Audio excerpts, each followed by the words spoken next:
Welcome. In this video, I'm just going to show you exactly what the connection to the database is going to look like and what you would do after you connect, and then, of course, how to close it. It's really a lot easier than it seems like.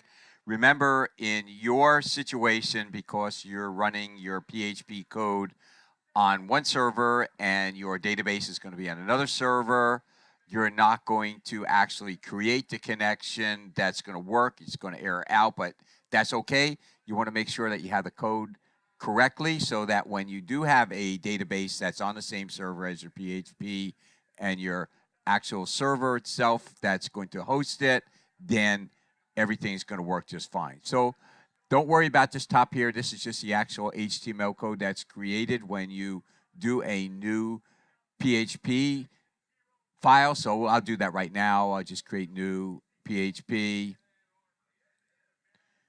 And you can see that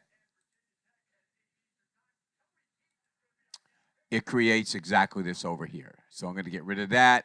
These messages there are just warning messages from Dreamweaver to let you know that you don't have a testing server set up that's working. So that'll just let you know, give you an opportunity to preview on your own. So here we have the connection. Now, you have to insert manually this PHP over here.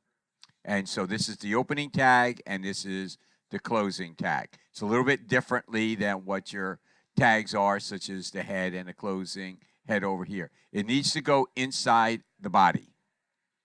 So once you do that, this is how you create the connection. You're just going to put in some variable names. Anything that begins with a $sign is a variable name. So we're using whatever we want to put in here. So localhost, or you could put in 127.0.0.1, same thing. Whatever the username is, more than likely it's going to be brute.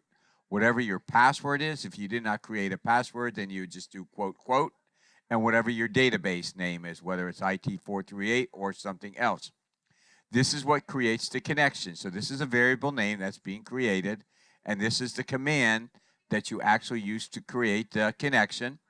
Then just do the server name, which is the local host, the username, whatever your username is, password, and then as an option, we're going to put in the database.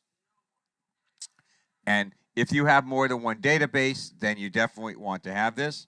I always recommend doing that, and you notice that it found it in there, so it's going to help you with code hints. So now we have the complete connection string. So here we're doing is checking it. So the not sign means if it doesn't create the connection, in other words, if this connection variable fails, then it's going to die in here and it's going to tell you what actually happened. So it'll say connection failed, and it'll tell you why it failed. Otherwise, it's going to echo connection successful. Then you would do all your commands in here that you're going to do. This is just a how to connect.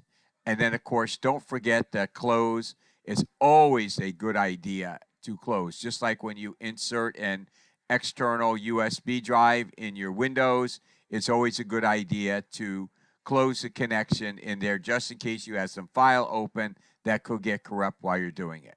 So that's it for this video. Looking forward to see you again.